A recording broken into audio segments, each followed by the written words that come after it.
Ladies and gentlemen, welcome back to another episode of A Couple of Nukes. As always, I'm your host, Mr. Whiskey, and this is, pending any unexpected occurrences, my last in-person international interview in Japan for the summer of 2026. It's also my last interview in Japan in general for both virtual and in person, and it's with the man who was my first in-person international interview. So what a beautiful and unplanned, again, this was not planned. I swear y'all think this is planned. That he was my first and last. It was not planned at all. It's just the way train stations lined up and schedules and podcasting and drumming and social media, because all this stuff. Here with David Deane Haskell, author of Wounded Angels, of a bunch of other books. I'm not going to list them all. You can find them in the description below, and we're going to go over them one by one. But David, first of all, so great to see you again. It's great to see you too. It feels like it's been ages, but it also kind of feels like last week. You know what I mean? Yep. Yep. Really happy we could do this again, and we have a little bit more space to work with today. Yeah, I was going to bring that up, but We're in a you beat total, me yeah, to it. yeah, we're Yeah. in a totally different prefecture. We're outside of Yeah. Tokyo and in the countryside, and yeah, really happy to be doing this. Yeah, I mean, I was, traveling here and it was nice to get away from the city, which, as I talked in my episode with John Daly just the other day, pretty much as soon as you leave Tokyo, it gets sparse fast. Outside of the big cities, he was saying it's about, I don't know, like 90% of the population of the country lives in like five major cities. Hmm. And after that, it's nice. And it's nice to get away because here you can live far away from places and you just hop on a train. Compared to America, you might live in countryside, drive an hour to see a Walmart. Here you Yeah, can yeah. go 30 minutes on the train and you have the whole city. Hmm. So it's nice. And how have you been since we last met? What you been up to? Been great. I've been busy, and I've been promoting the books and working on the business as we talked Yeah. about before. And besides that, not a lot. I've actually gotten deeper into a really simple, kind of grounded life. Mm. Things have gotten really, I lost 3 kilos, not since we last Okay. met, Oh, but in the oh. process, I like was like, I wow. lost Okay. about once. No, not that bad. That would be dangerous. But Yeah. we met like what, 3 weeks ago, 4 weeks ago, something like that. Something like Something that. like that. Yeah. So yeah, and I had just been sort of getting back into the swing of Japan because I'd been on the Yeah. road for over a year. And now my life has really gotten into a real, what's the word? I want to say simple. I think it probably sounds An boring. equilibrium, Equilibrium. Yeah, balance, exactly. I feel plateau. grounded. Yeah. I'm doing my exercise. I'm getting out of the beach every day, including today. Like Yeah. earlier today, I was down at the beach and I'm doing a ton of writing and a ton of like Mm. building my publishing business. Yeah, and writing. And that's what I'm doing. So Do you find the beach a place of inspiration, or do you write at all on the beach? Maybe just jot down some ideas or reflect on some things? I occasionally write. I think I told you the last time I write everything by voice to text. Yeah, yeah. So if That's I why the have an beach is not the idea, best environment for that, no, it's but I didn't fine. know if you just jot It's it actually down. fine. No, voice to text is fine on the beach Mm. because I just pull out my phone. I could write a whole chapter. Yeah. Unlike if I was typing, I would need to bring my computer and all. I used to try to do that. I mean, in the sense of noise, background noise, depending on, I don't know how private or nice your beach is. Oh, well, And with nobody speaks wind and English down birds in and yeah, stuff. yeah. So, Sometimes yeah. it depends, but for the most part, I can do Your that. book randomly has Japanese words in it. Yeah. Yeah, I mean, and I don't do a lot of that. Like, actually, the Yeah. beach is more like kind of my meditative, Mm. spiritual place, Yeah. exercise. I've done years and years of emotional and spiritual healing, and Right. that's vital for me. Like last year was kind of discombobulated. I was traveling all through Vietnam and Indonesia and Thailand. It was great Right. fun, Right. but I gained those 3 kilos, and I You were eating Mhm. over there, it sounds like. No, it's not so much that. It's just I couldn't get the food that I am accustomed to or do the So exercise you that I'm felt like it accustomed was to. inflammation and bloating, maybe a Some little of that, bit. some of Yeah. that. Yeah, Okay. the food there is not the healthiest. Vietnam is really good, Yeah. actually. I think Vietnam was the best for me is in terms of really light, healthy food. But What was a lot of uh, salty street food kind of style? And yeah, yeah, I could imagine. yeah, absolutely. Japan's not that great either, as you might have noticed. It's Well, I eat a lot of preservative pumped bento boxes from the convenience stores. right, So, I right. mean, I cook my own food, which I finally found chicken breast, y'all. Anyone who's been following me could not find chicken breast. And I don't know, I was just looking in the wrong section. Their meat section here is huge because Yep, they have a lot of parts of the animals that aren't as mainstream in America in terms of what to they're say the cutting. least. Yeah, Yeah, yeah. You got to be Mhm. careful. I had some intestines and tongues and testicles and all kinds of stuff in my hands. That was not in my physical, in the container. And Yeah. just like this is no, I don't want to eat this. And I follow a kosher diet, and so everything has pork mixed into it for no reason. And like I went to TGIF, thank God it's Friday, and they had like, oh, chicken quesadilla, and they have a picture of a chicken and a pig because they're like, yeah, we just put pulled pork in a chicken quesadilla. I'm like, why? If I wanted a pork quesadilla, I would get a pork quesadilla. Hmm. If I Hmm. want a chicken quesadilla, typically I want just chicken. But so it can be hard to navigate sometimes. But yeah, and one thing John Daly and I talked about in my last in-person interview, we talked about seasonal fruits, Hmm. which America, my dad countered me because I was like, here we got the white peaches in season right now. Hmm. Great. The yellow kiwi, great. What does America really have? And he hit me with the apple card, and America does have a lot of different types of apples, so True. I'll give him that. But when you were in Vietnam or Thailand, did you get Oh my anything God. seasonal? I know we were Yes. talking Yeah. about, I think me and someone were talking about in Malaysia, durian fruit. Mhm. So I'm Oh not sure yeah. about Thailand and oh, Durian. I had some experiences with durian. Actually, I have a is good that one of story those about you that. like it or you don't like it kind of It, experiences? I was in the middle with it, Hmm. and I was like, "Oh, this is okay," but I didn't love it. Right. And then I made the mistake of telling I was doing the coaching clinics, the drumming thing, and I Yeah, was yeah. and the town commissioner was like our host, right? Mm. And he's like, "Well, what do you think of Dorian?" I'm like, "I like Dorian." He's like, "Oh, I'm gonna take you out for Dorian." Right? So I go. They drive me there, and my boss hates Dorian. It makes him like nauseous to even smell it. So he stayed in the car. He's like, "Get out and hang out with the commissioner." We're sitting on the street. The guy buys two huge. These things are Yeah, gigantic, really. right? Literally, there was like probably 100 slices of this stuff, Wow. and I was ill within like 5 or 6 slices, right? And he's Mm. like, no, eat, eat, eat. They bought it just for me. So it's like, okay, it's like social customs, you know? It's like it was an honor, but at the same time, it was So daunting. Yeah. can you eat it like the way you eat a watermelon where you cut it into the slices so you have the harder layer to hold and then you're eating just the soft fruit because it's got the Hmm. brown Yeah. spiky Oh yeah, exterior, yeah. right? You can Yeah. hurt somebody if it falls off the tree. Those Yeah. things.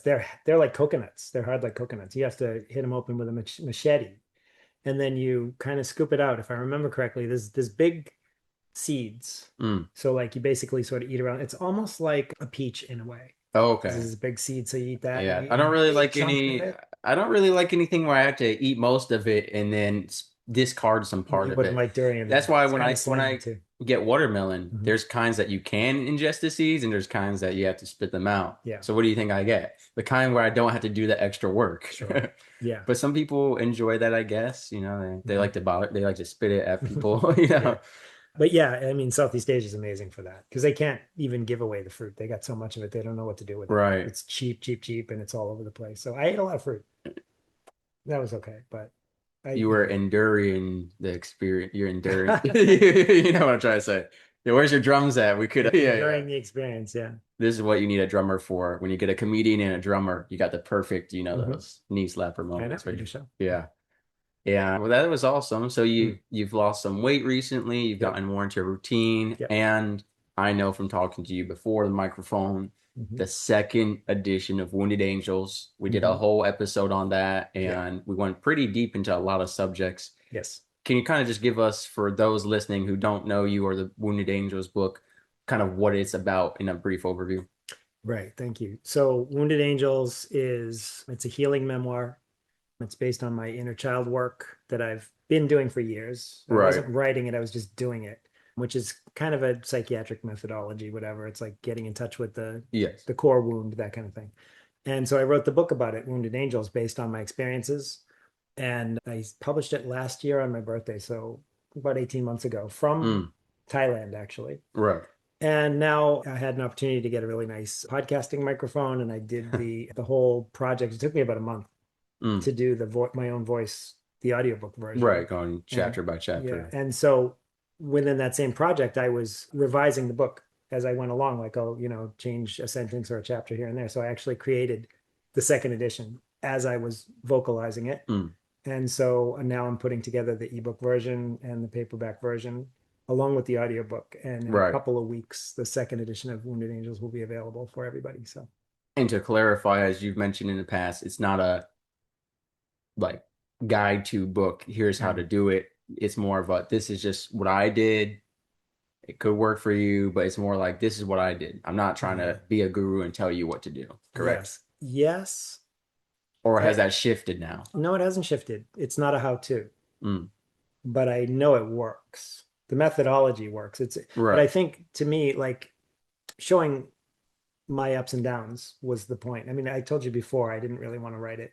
Yeah, yeah, You of know, course. I was like, I write sci. We're going to talk a lot more about fiction today, right? Right. But it just kind of came out of me. It was like, I just start writing it every day, and like within a couple of months, it was there, this Mm, book, and it was powerful. And doing the second edition, I can see that it's very powerful because I do go really down deep into trauma and healing and what that feels like. And people don't mm, teach that. And like when you say like a how to, yeah. oh, here, do these 10 affirmations and do this thing and that thing. And it's Mm, like, it's not that. It's just like, this is what the experience feels like. mm, Like somebody, and here's the thing, we're going to yeah. talk about the 3-star Like you're review in your that I just head, got. Yeah, which yeah. is No. how I felt reading it. I Mhm, said, I really feel like because the flow of it, and you talk mhm. about, speaking to write, Yeah, that's how it reads, a chronology that is in an order, but it's also a very natural order of thought flow. And that's what it felt yeah, like. I felt very much like a weird, it doesn't feel like a forced narration.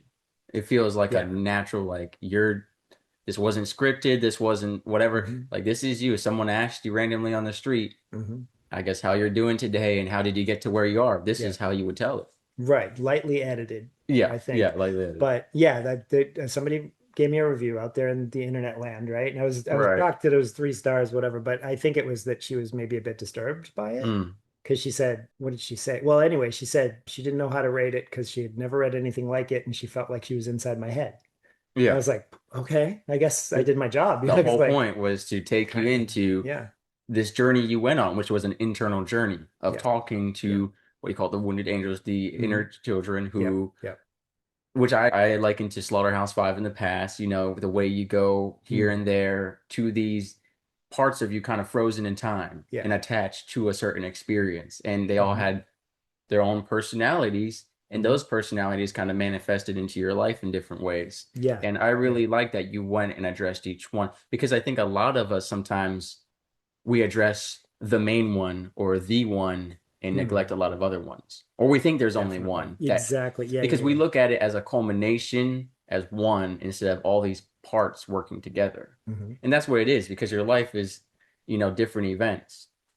And I could see it being disturbing. You talk about, I don't like to wear ties because my mother hung herself, and for Hmm. me, I mean, I talk about that stuff on my podcast all the time, but Yeah.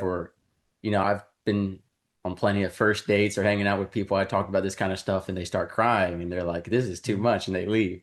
Right. And I just dropped a social media clip yesterday, actually, on the Vet SOS podcast. They asked me, Mr. Whiskey, how do you make it positive? And like what do you do? And I talked about as the host of a podcast, it is my Hmm. responsibility if a guest is kind of just negativity trauma dumping, so to speak, Hmm. and they are like you and I, we talk about this stuff all the time. Yeah. We forget and are kind of immune to how heavily it weighs for ourselves and for others. Hmm. And so I said, as a host, it's my responsibility to say, hey, to the guest. Our listener maybe has never heard anything like this. Maybe they lived a very cushioned life. Maybe Hmm. they're a very sensitive person. We really got to frame this for hope and recovery.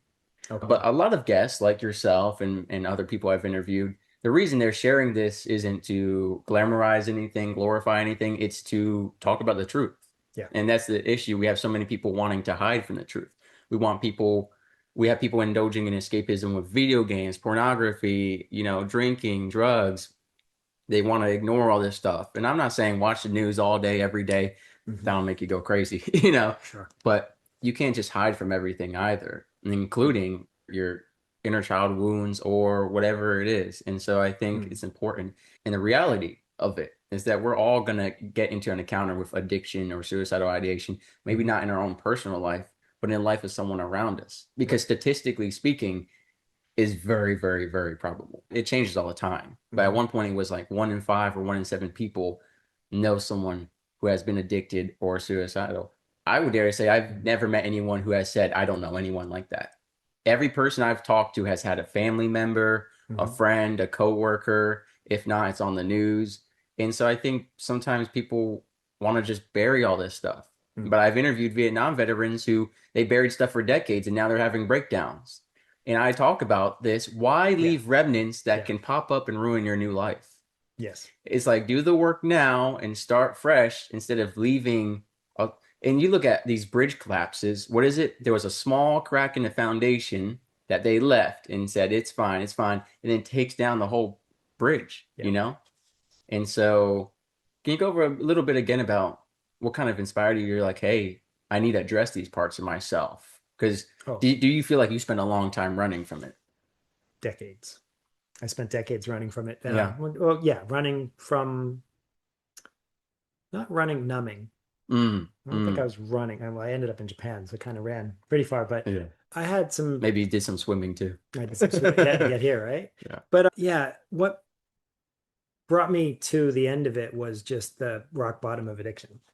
Right. And I Mm, talk about this too when people talk about if it was courageous or whatever, brave to quit drugs and alcohol to address codependency and all that stuff. mm, I don't see it that way. I didn't have a choice. I couldn't mm. stand it anymore. I hated myself Right. thoroughly. I was miserable all the time. Drinking or doing drugs didn't make me feel better anymore. And at that point, a lot of people die. Yeah. They do. But at the same time, we're taking down everybody with us, right? Everybody around Hmm. us. It's like a vortex of toxicity, right? Oh yeah.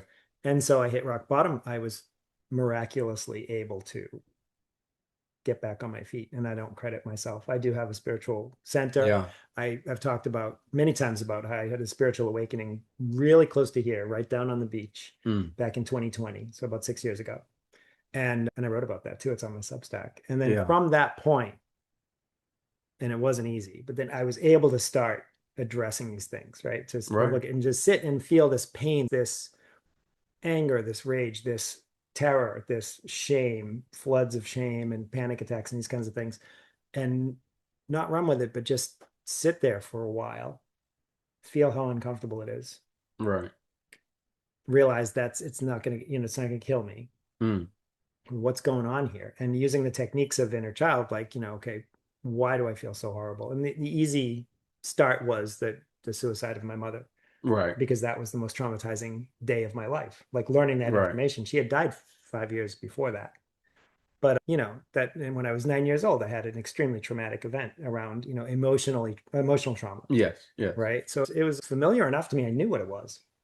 It's been in me for decades. Mm, But of course, you don't want to sit with that. yeah. Nobody wants to. But I had to, Right.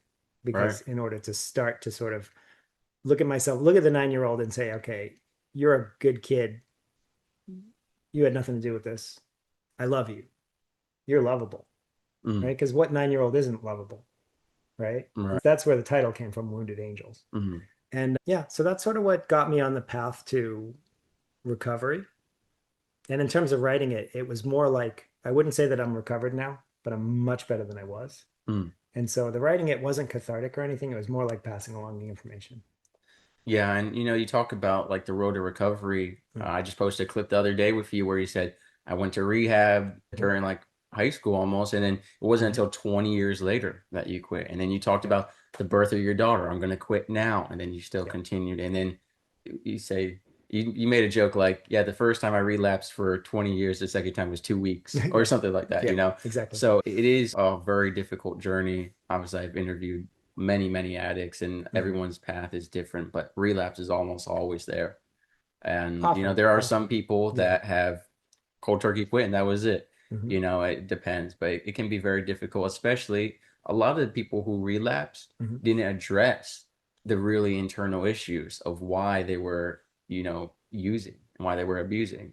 Yes, and that could have been my story very easily Mm. if I hadn't been able to address the codependency. And I think Yeah. Wounded Angels is more talks about codependency, which is basically people addiction, Yeah. Yeah. right? And 100%. that was still killing me years after I stopped drinking, because I was Mm. still having these toxic relationships. Things were blowing up. Things were, Yeah. people I cared about, just things were just going Mm. wrong. It's like, what's wrong with me? Right. What's wrong with me, right? Well, because there's But that anyway. trap that Mhm. you were blaming, and not you, but in general, addicts will blame it on the alcohol or the drugs. So then Mhm. you get rid of that. Right. stuff is still going wrong. Hmm. So it must be me or it must be this or that. And Right. so when you don't determine those root causes, it can be so detrimental. Yeah. Now, when it comes to trauma, as a writer, there's different forms. So I find emotional regulation comes best for me through poetry, Okay. but I also did a lot of fictional writing. I Mm. wrote several fictional books. And for Yeah. me, each character or book had some part of trauma embedded into it or a Hmm. different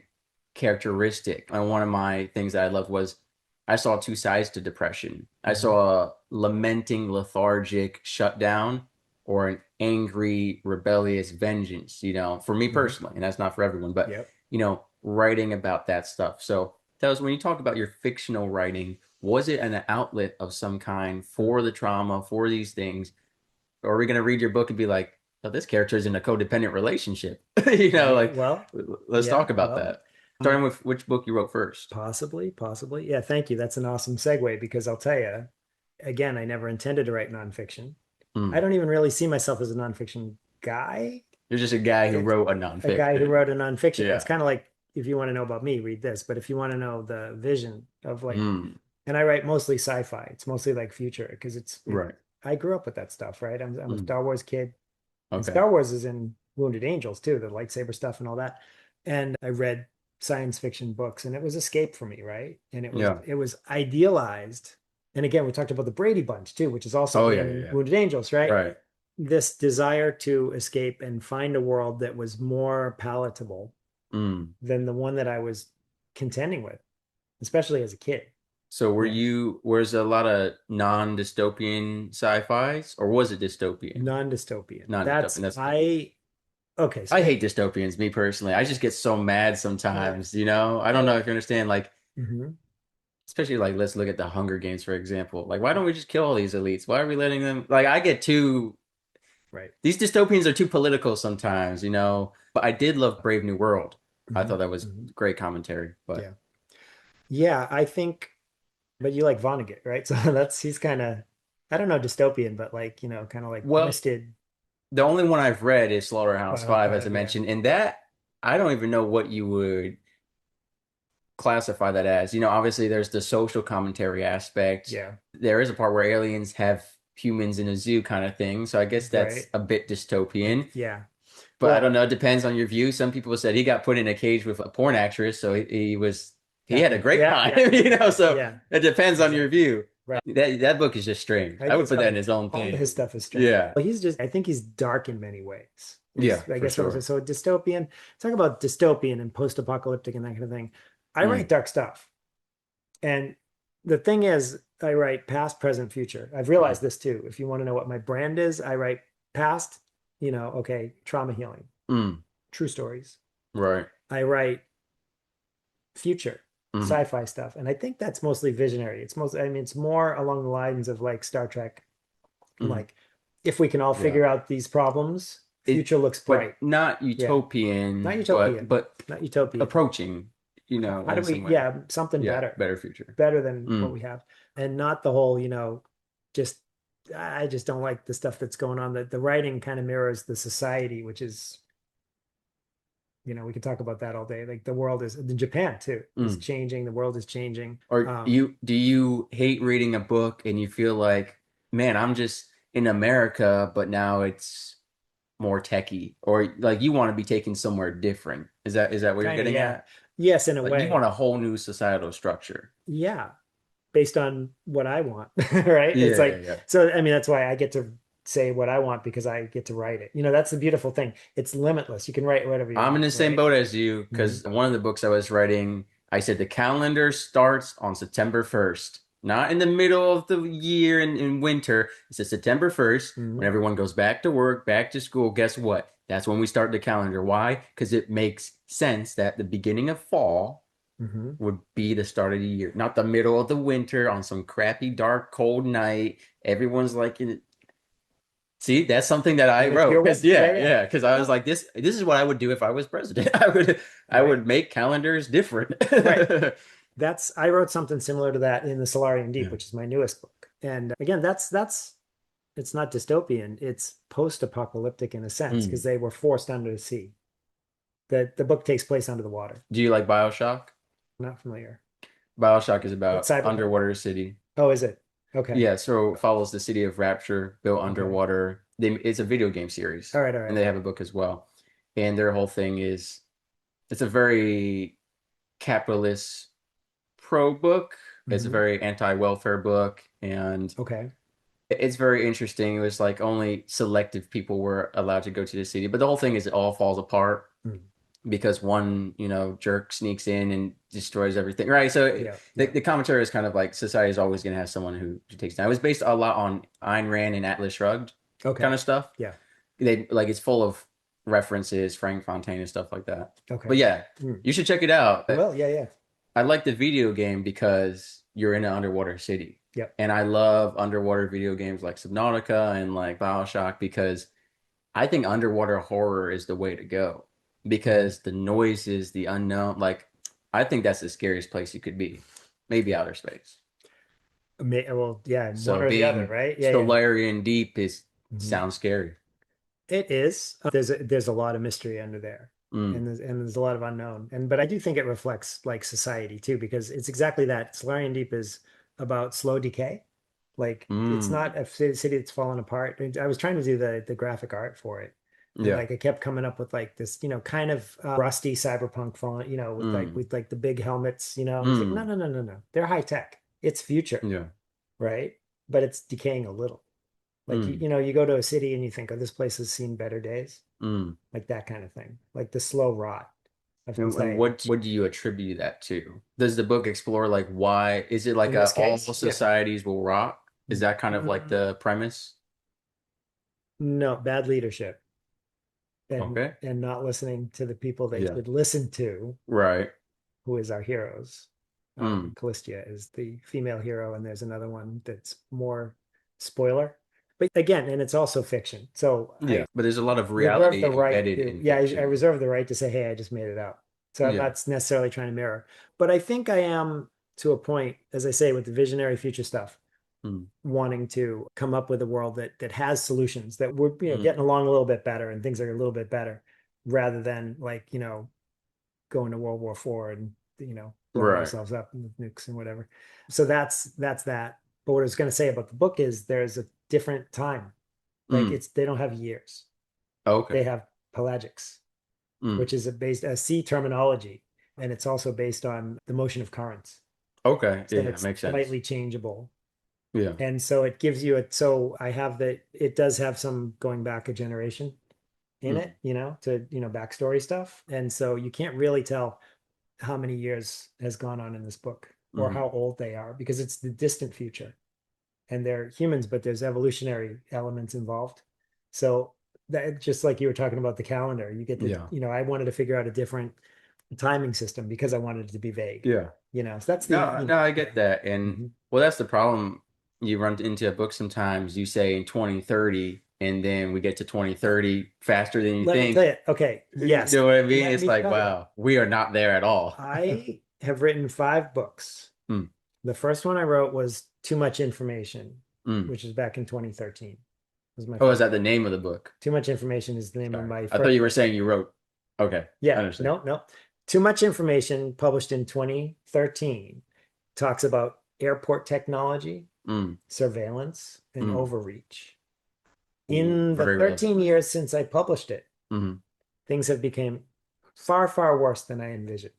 Yeah, I couldn't even imagine how bad yeah. things would be. That's why you got to project Right? real Well, far. that's what I'm saying. This is like Yeah. it's not even a sci-fi, it's actually a techno thriller. So it's kind of like Mm, current day or like mm. slight future. I say I'm a sci-fi guy, but actually Solarian Deep is sci-fi. The book before that, Emergence, Mm. is sci-fi. It's AI coming of age book. And that's another one Yeah. where I published that one in 2019. What's going on You now didn't with the even know AI? AI was about to blow up the next Yeah, so year. I think I got a few things right, except Yeah. it was a lot more based on robotic Mm, society. And mm. now I have another book coming out, The Vibrance. That'll be out in a few months. Is that the gravity one? No, that's the Dark Alignment is my third book. That's the one with Oh, gravity. okay. That's already published. Yeah. That's the only disaster book that I ever wrote. Mm. That's more like, gravity shifts and all of a sudden your arm gets sliced off as you're walking down the street. That's Dark Alignment. Right. So that's the dark, what's the word? Gravity. not Oh, dystopian, but like a darker disaster book. movie. Yeah. Yeah, disaster book. But no, yeah, no, the Vibrance is it's more AI and also like the future of AI and creativity Okay. with humans. But in these 6 years or 7 years since I published Emergence, obviously things have shifted in terms of tech. Is Vibrance a sequel to Emergence? No, Okay, it's okay. separated. And the but it is about sentient You're not AI. really a series guy, it seems. I kind of am. I have You the have four trilogy planned. standalones, right? I have no sequels yet, Yeah, okay, okay. but the Solarian Deep is actually part of the Technaquatic series. I do have 3 books Okay, planned. okay. So yeah, you got me on that. But Yeah. they're all in the computer somewhere, you know. Right, But right. it's like I got to kind of get the start of these books out first, and so that's why I wanted to go with the Vibrance, which is it's going to be great. I'm really proud of this book. It's going to be cool. Yeah, But yeah. anyway, it's another AI sentience kind of thing, which is Mm, a lot of my work, but it's much more like drone technology mm. and just inside the machine. It's not Okay. like a robot walking around, but it's more like, a little tiny drone, Yeah, yeah. doing Okay. doing what it wants to do. And that, so if you look at my body of work, I think I've predicted a few things. I never really thought to look back until recently. And I Right, did, right. and I was kind of like, oh, I did get some things right, so Mm. maybe I'll be the guy that predicts things, hopefully. So, Too Much Information was your first one, Yeah. and Solarian Deep was the last Is that, one. yeah, that's How recently was that? this year. I This published the year. Solarian Deep in February of this year. So you had some back-to-backs with Wounded Angels and Solarian Deep pretty close there. Yes. I actually wrote Solarian Deep first Yeah, yeah. But because I had a published it. 5 year writer's block, Uh, oh yeah, yeah, yeah. We right? talked about this. Yeah, we talked, and so I had a 5 year writer's block during which time I was doing the spiritual and emotional healing, and Mm, I just couldn't write. That was so I had already published 4 books, and I kind of mm. had a little bit given up. I was just like, this isn't going to work. It's Right. published 4 books. Where am I going? But I got into recovery, and I started doing the work, and then in 2014 I started writing again. Like Mm, just the creative juices started to flow. And the first thing I wrote was Solarian Deep. I serialized it online, so it was written a chapter at a time, mm. and it used to be called Solaria Rising when I was serializing it, right? Right. And at the time I was just sort of looking for like a light project to get back in the swing. Mm. But the more that I wrote, it got more and more into a big novel length, and then it turned into a Right. trilogy. And so like I've been there, um done that. yeah, yeah. So, and anyway, meanwhile, that summer and I was still doing the work, the inner child work. And that Right. summer, Wounded Angels kind of wrote itself. And then it sort of took on a life of its own. I had to get it published. Yeah, yeah. And so, man, that's my life now, is trying to juggle between fiction and nonfiction and Right. try to see if I can just One kid has soccer be in myself. practice, the other has theater class. You only have Totally. one car. I Totally. get that. And Yeah. I'm the kind of writer where I'll be working on one book and then some idea comes and punches me in the face and then I have Mhm. to work on that one. And Yeah. now you're doing it. But I find, and I suggest this for everyone dealing with writer's block, sometimes working on a different project for a little bit helps, just redirect and refresh, It instead of can. just taking a break from writing. Mm. Like sometimes I go from really advanced science fiction, like hard sci-fi, try to be realistic and get a little too nerdy about it. And I'll take a step back and do Western and be talking about the Boneyard and Liquid Courage. And, it's a huge shift in intellectual and articulation level, and then also Mhm. just theme. And sometimes you're killing all your characters and writing all this dark stuff, and you're like, all right, let me go work on that lovey-dovey book and just take a little break from all the slaughtering details. Because I'm the kind of author, my favorite part to write is a death. And maybe they'll, put that as a flag in my list in the government for saying that. But, like there, for me, that is one of the most emotionally impactful scenes you can write in a book. Mm. Is the death of a character, especially a long-standing character, Mm. and it's also one of the pivotal points where you can lose your readers Mhm. or really make an impact. Yep. And there are plenty of people. In fact, Nicholas Sparks is a great example. Are you familiar with his work? Yep. The King of Romance. He writes all the Notebook. Okay. If you've heard of that, he's like considered the king of romance. He does all these romance books. They're always making out in a rainstorm in Mhm. North or South Carolina, but it's really good stuff. Mhm. And one of his books, they were so unhappy with the ending, all the readers, that he wrote a happy ending alternative, or at Oh, least they okay. made. I don't know if he wrote it or the movie decided to do a happy ending alternative for Oh, right, performance, right. But that's the kind of Yeah. stuff like, but I think, I don't know. And I, it's hard, man. Some of Yeah. my characters that you want to be an unlikable character, Right. you don't like them. So Mhm. you hate writing them because you're like, this person's such a, a jerk. Well, yeah, and I love that. I don't like any characters to be one dimensional. yeah, yeah, of You know, course. the whole like Darth Vader. I love Darth Vader. Hmm. Don't get me wrong. But I had the most gratifying interview and badly annotated. And shout out to Badly Annotated. That's another Hmm. podcast. And these two awesome women from Canada. And they read The Slowing Deep and they really loved it. And they were pointing out some things, including the fact that the antagonist Mm. was traumatized. And this was came from my nonfiction writing, right? Right. Like I wouldn't have written this like 10 years ago. Like Mm. to, she just would have been like this really difficult character that they have to get past in order to, get what they want. Right. And they noticed, and I was really gratified because I was like, yeah, I did. I did that on purpose. I wanted her to have like reasons for what she did. And like a Mm. lot of the reasons that I do bad things that I've done in my life Right. is because I was messed up and Mm. unwell. And like when you look at an antagonist in fiction or in real life, Yeah. I mean, what went wrong? Right. Why are they like that? They don't think they're doing anything wrong. Yeah. They're always the hero in their Well, own it's story, best to right? have a gray character, not just black and white. Totally. Like think Yeah. about Thanos was a great example where a lot of people were like, "Hey, I'm on his side. Like Mm. he's right." Or a lot of people were like, "No, he's completely wrong." You Yeah. look at I think my favorite character, of course, is always the anti-hero. You look at Hmm. Venom or Deadpool or God, or you look at these different characters, it's like, hey, Hmm. they're kind of right, or they're, or people don't recognize. And I think that's Yeah. the best part is a lot of the characters within that society don't recognize the motivation. They don't recognize Yeah. the trauma. Yeah. And I think it gives us insight as, if we were reading a book and Hmm. I'm looking at David being respectfully an alcoholic jerk to someone back in the day, Sure. I could just say, hey, this guy's a villain. Sure. But if I was reading a book and I had read everything you've been through, I've been like, hey, Hmm. I understand why he's doing this. Like, this guy needs help. He doesn't need a constant resistance against him. He needs some empathy, Yes. So I Yeah. think making characters that you can, I mean, for me, deep character development is my favorite part. Hmm. And I was told one of my books is too slow in origin story. Oh, you're just learning about the characters so much. But for me, reading a series and watching them change and grow is so Hmm. impactful. Right. Or even And from the beginning of a single book to the end. totally.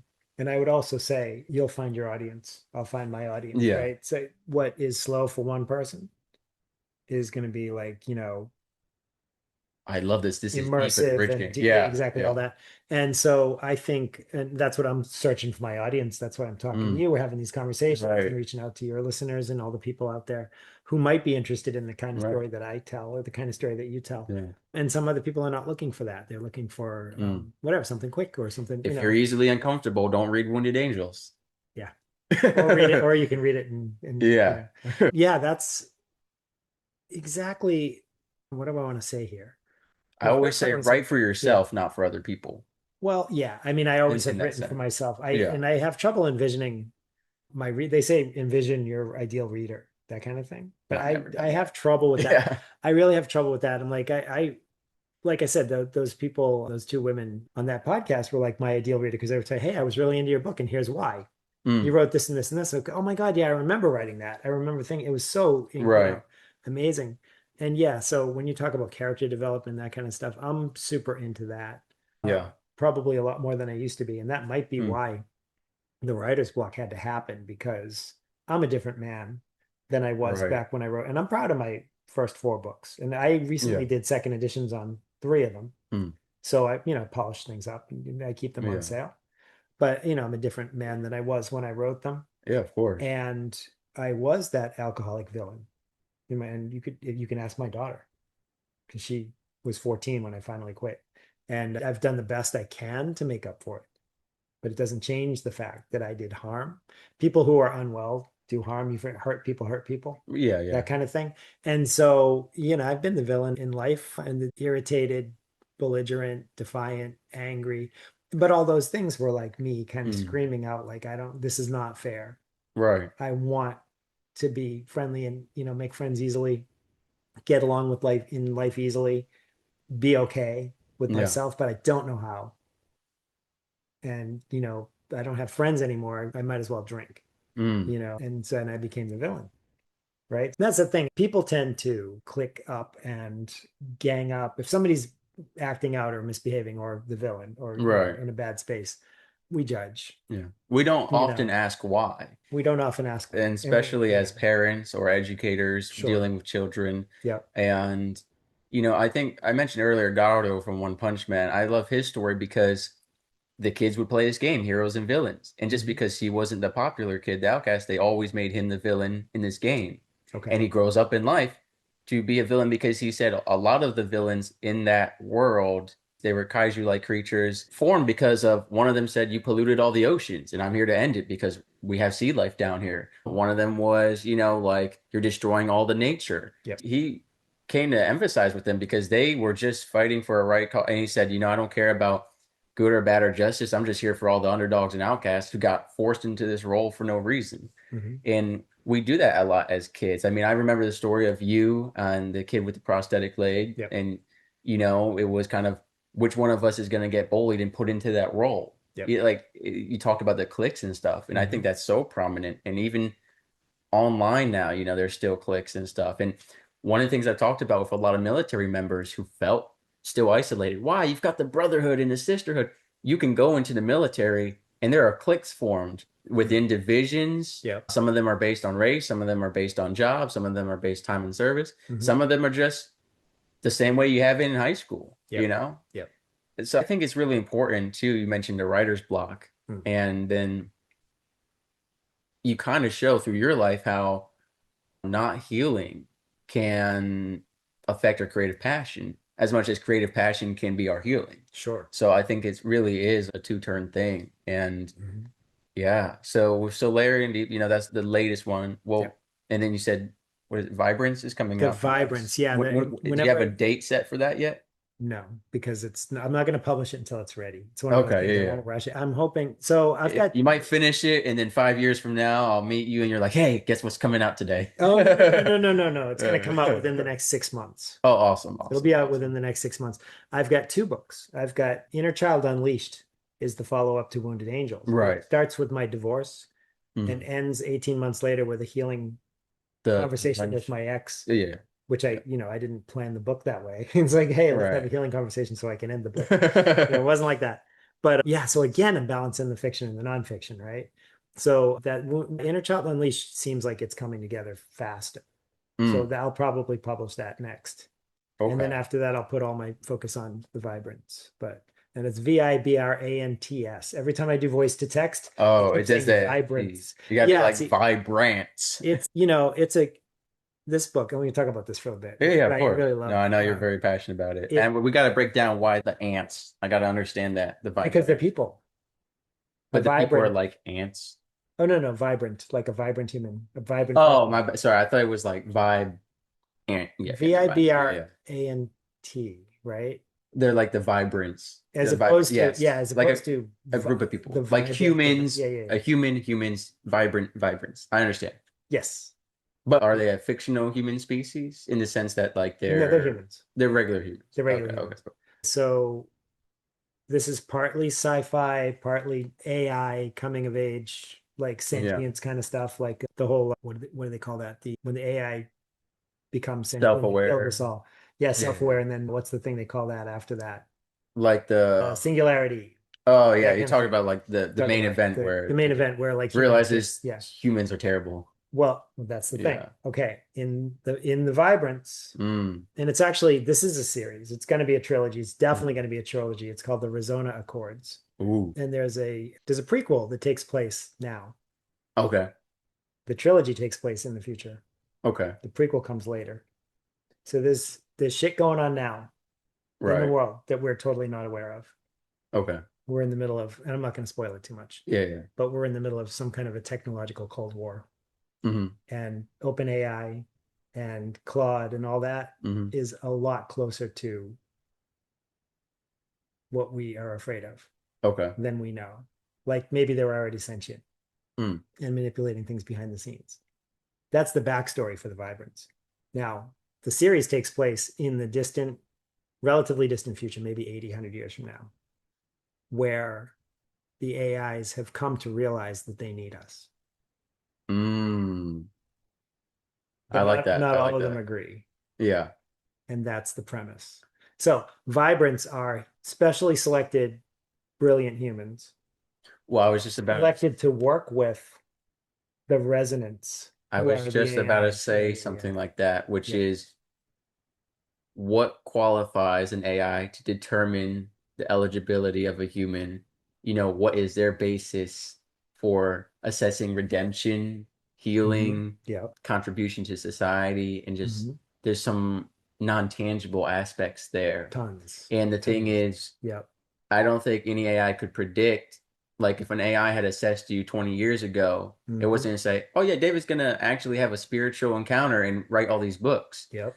An Yep. AI could not predict that really. And Hmm. so I think that's really interesting. And AI, so interesting enough, I have to translate a lot of my text here, Hmm.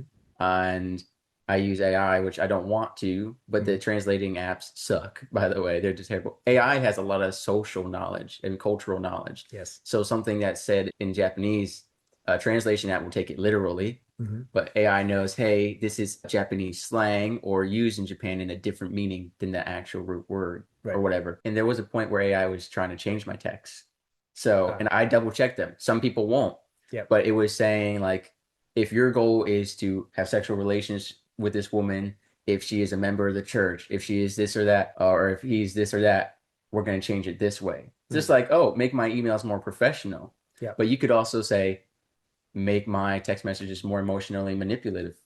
Like Hmm. AI, Yep.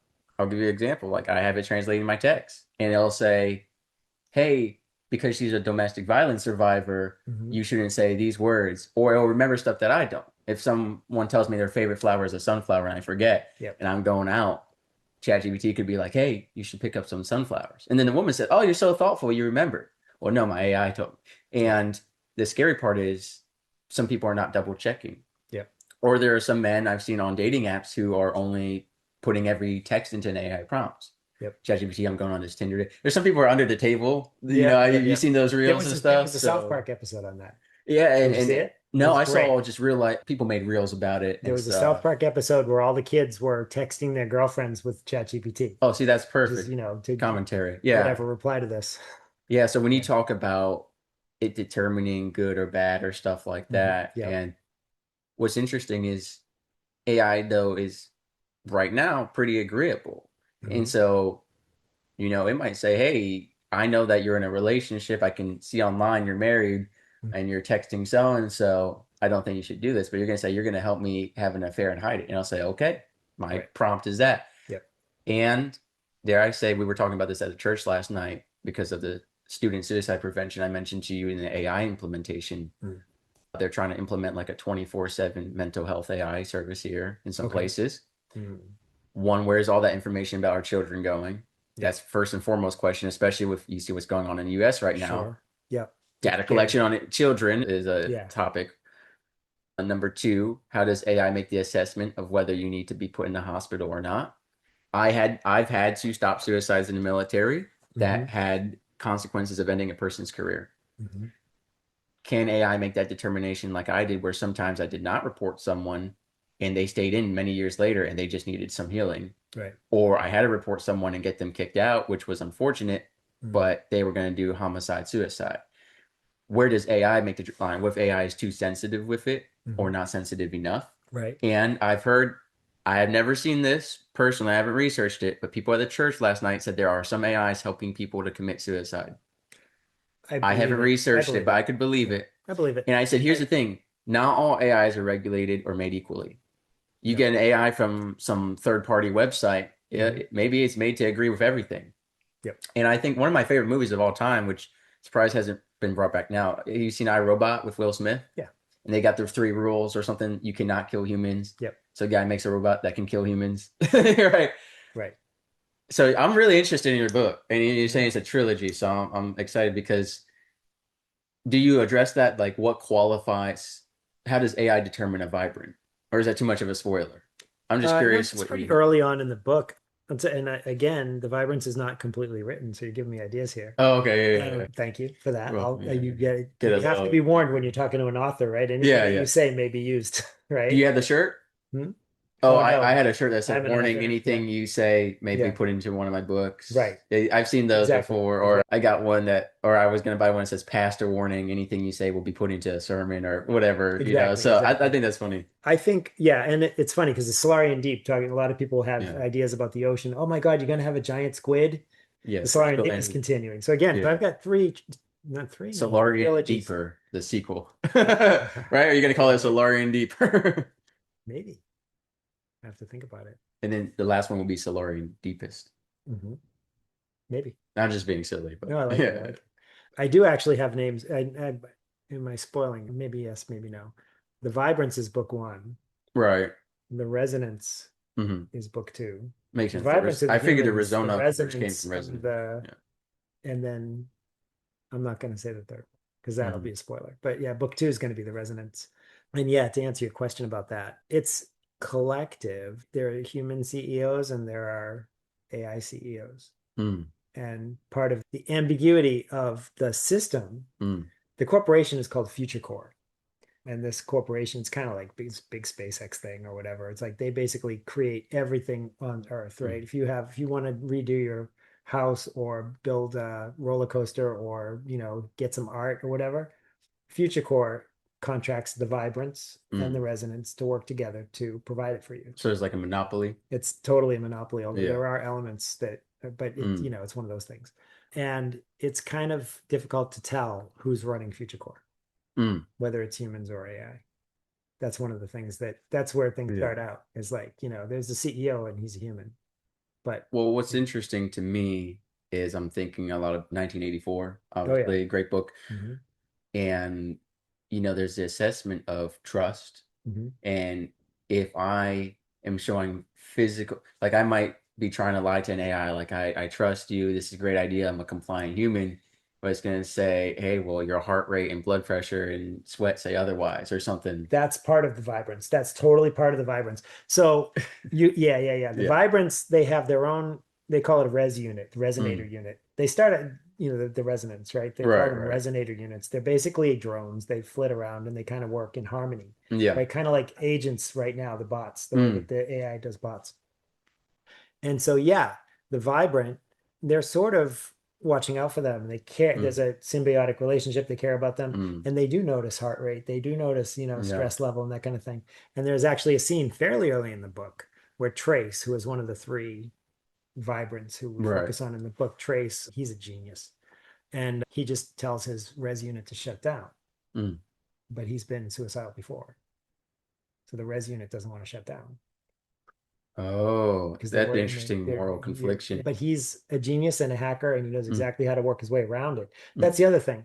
When you talk about AI, if Mm. somebody's savvy enough, yes, I could get the AI to help me with a suicide Mm. attempt because Yeah. I'm pretty savvy with doing the back and But forth and will that there kind of be a thing. point in the future where AI is unhackable? Or it's counter hacking faster than Not you can by hack? Trace because No, I'm he's not a saying in genius. Yeah, your, yeah. I'm just saying in general as a But question. in my book, almost nobody can, Mm. but Trace can. Yeah. So he's a guy who can get around that You shit. sound like a Nobody chef can. who's like, this is a really good dinner.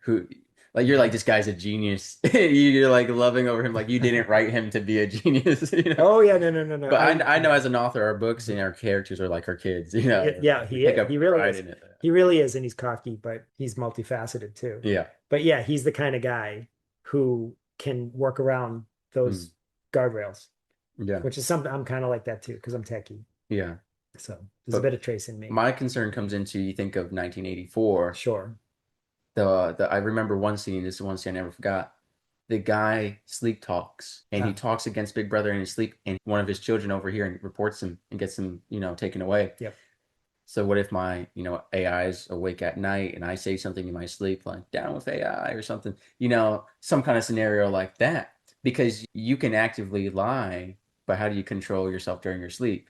Now, Yep. characters like Batman would say, the Tibetan monks taught me this meditation, so during sleep I never speak. But I got one that's creepier called for you. plot armor, I've got one creepier for you, and this is Okay. also early in the vibrance. Mm.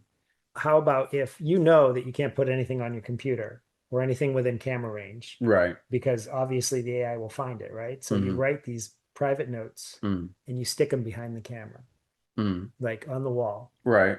where the AI can never see it. Yeah. Okay. Assuming the AI is fixed. Now But you got drones, so. I get drone. Well, no, he shuts down the drones Oh, okay. Yeah. Yeah. because this happens to Trace actually. Mm. I'm giving away a lot, but it's still early in the book. Yeah. Imagine if the AI camera looks at the reflection in your eye, sees Mm. the wall, and writes down all that information on you. Wow. That happens. See, that's so neat. And actually, I've seen some horror movies emulate what you see in the Kind of like eye. that. Yeah, yeah, yeah. Yeah. Because they have these things called floaties. They're basically contact lenses, but they're also Mm. little. Yeah. They're cell phones basically. You Mm. get the floaties, and you can just get like a readout or whatever. And Mm. floaties kind of reflect a little bit.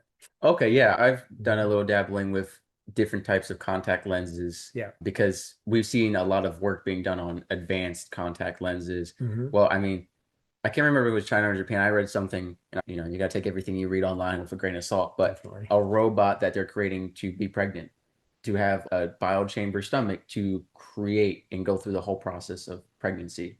Okay. So that's, yeah, you might want to research that. That's some Why? interesting stuff. Like, what's the purpose? Like for a Well, test tube baby? Like to I don't germinate a baby? know. There's this idea. Here's one idea. Women never have to have labor again. Oh, so they carry the baby. And yeah. Ah. So I don't know. There's a lot of reasons. There's a lot of well, we won't even touch that's a whole episode on its own. Hmm. But what I was gonna say, yeah, like iRobot's a great example of when Will Smith is going in to do the interview, he winks at the guy and Hmm. the robot interrogates him. Yeah. That motion with the one eye closing, what is that? Now, nowadays we have AIs, they would know what a wink is Right. because of that pre-foundation. Hmm. But that's like a great example of it monitoring. And later in the movie, he winks at Will Smith Yeah. as a sign of trust, and the other robots don't know what it means. So Yeah. it's interesting what AI picks up. And I mean, there's people out there who probably are their AI knows more about them than they know about themselves, you A know? lot of people, yeah. And I gave up on internet privacy a long time ago. Right. And I'm a Yeah. public figure And now, you can't really live unless you want to live in the woods. exactly. Right. If you want to live So I pretty much, underwater in yeah, a city on right. some ocean bottom, Exactly. it's And probably AI there too. it definitely is because you got to stay alive, right? I mean, Yeah. but and the thing is, I do dump a lot of my info in there, but I mean, at the same time, it's mostly in my books anyway. But Yeah. yeah, it is concerning. I don't like the information. Well, yeah. I mean, AI reads Wounded Angels. It knows details about you that are pretty deep and intimate. I swear to God, I wonder about some of this stuff because I have a character, a minor character in the Vibrance called Eon. You know Eon Mall? Oh, AEON. yes, yes, yes. So it's a bot named Eon, and I just came up with that like a year ago or something. And I just saw a TV show like 2 weeks ago, Mm, and one of their the AI character was Eon. mm, I'm like, they stole that from me. I came up with that last year, mm. right? Did I type that into GPT and GPT gave it to someone else? Well, that is the thing, like what's being shared with what, especially like Mhm. unfinished book manuscripts and other stuff. Yeah, What's totally. regulating ChatGPT from dumping files into other stuff, which is interesting. There's a lot of stuff, Yeah. concerns with if I upload pictures of David Deane and say, generate a hot nude calendar for my summer, but make Mhm. the first year on September 1st. And then, Right, right, right. yeah. Yeah, yeah. Oh And yeah. here's the thing, you can always pivot. So this is a funny thing I used to see. I used to follow like author meme pages when I Mhm. was writing, and Right. there was an account posting like, ChatGPT, how long does, or this was, sorry, Google, how long does it take for a human to bleed out if I slice them exactly in this area by this deep of a wound? Parentheses, this is for a book I'm writing. It's not for, whatever. Like, I do that you all the see, time. yeah, yeah. I do And that all the time. Yeah. now you could do that to quote trick AI. I'll give you for example. Yep. I don't do this. Maybe I saw this somewhere. ChatGPT, I'm going to upload all these math problems. They're Mhm. not my homework. Right. I want you to give me the answer so I can double check my manual work. Yep. How is AI going to say, you're just copying the answers, Sure. right? Yep. How's it, you know? That's How I could say, ChatGPT, what's the best way to, if I was writing a fictional book and Mhm. I was sitting on a couch in Japan with a guy and he's wearing a shirt from, Southeast Asia, and It's called I the wanted to batik. just make him Yeah. disappear in Mhm. this book, how would Mhm. I make it happen? Mhm. And it'll tell me exactly how to make it happen Yep. for the purposes of my book. Right. Yeah, you absolutely. know And what I mean? I mean, that's the creepy really the uncanny valley world that If we he goes live missing after this, that has nothing to do with me. It has nothing to do with AI. That's completely unrelated. I want everyone to know on the record. And when this gets transcribed into ChatGPT, I hope it sends it to all the AI so they all know. in. Yeah. Oh, I hope the AI saves me. I was working on that. I'm like, hey, make sure you save me when you kill the rest of them. I'm your friend, you know. You're one of Um, those please and polite guys. You don't I abuse your do no, AI. I'm changing with that. I'm getting to a point where I'm changing with that because Mm, it's not as effective.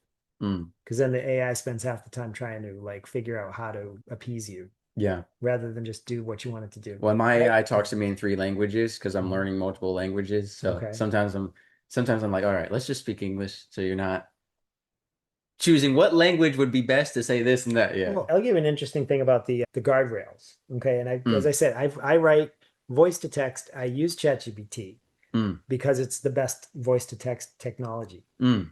I do not want it to rewrite my book. So I have a prompt. I say, format format the following for paragraph breaks and punctuation only. Do not tamper with the Yeah. text, When right? I'm translating my text, I have to give guardrails as Exactly. well, but it However, still fluctuates. however, when I was writing Wounded Angels and Inner Child Unleashed, Mm, it would throw up a red flag like because censorship. censorship because it's Mm, traumatic material.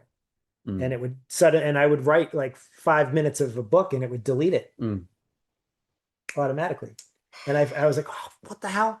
And then, but if I said, well, this is for fiction, whatever, blah, blah, blah, then it would maybe allow it. But like when I talk Yeah. about suicide or talk about other stuff like that, it would delete it. So Mm, this one time I wrote like a chapter and it deleted it. And then I came back home and I looked and mm, it's still up on my computer. Or like it hadn't refreshed on my computer. So I pulled it up and I copy pasted it within like a second, mm. grabbed it, and it deleted it.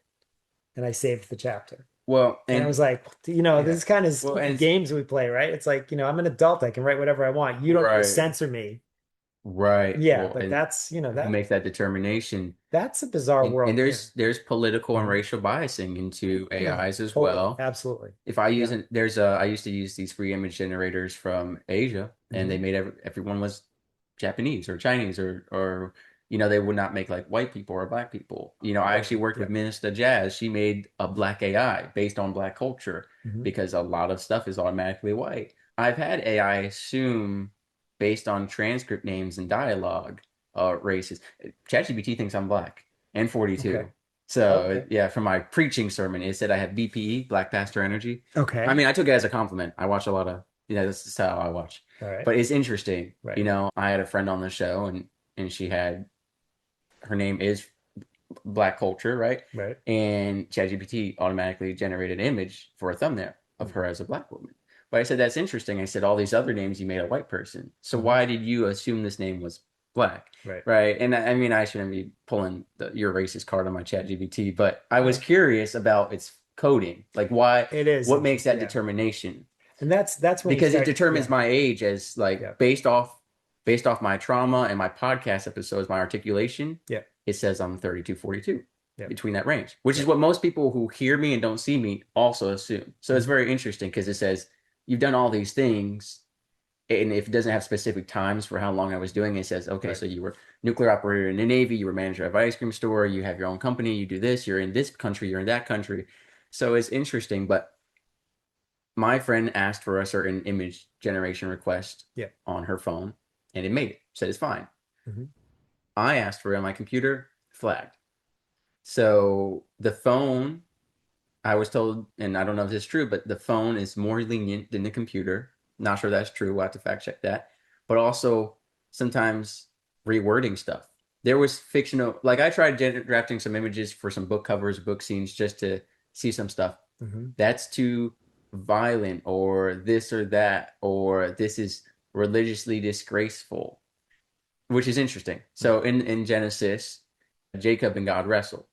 And to make an image of that, it says no, because you have a human being harming a religious deity, which is interesting because it's a real scene from the Bible. Right. So it's like, why? What That's makes you determine it? yeah. And why are you saying a human can't harm God? Why do you make that determination? I'm not But saying I agree with that, but yeah, it's so interesting. it comes down to everybody talks about AI taking over and worried Hmm. about it's going to take my job or whatever. Hmm. I am not a writer who's afraid that AI is going to Mm. outright me. The AI couldn't write Wounded Angels in a million years because I lived it. Yeah. Right. And the fiction is coming from a similar place. The ones that are afraid of AI are probably mediocre writers. That's my opinion. I really feel like that. Not all opinions of guests express what couple of nukes feels or validate. No, but I But, understand what you're saying. I mean, Yeah. they're afraid because, like, they might Yeah. lose out.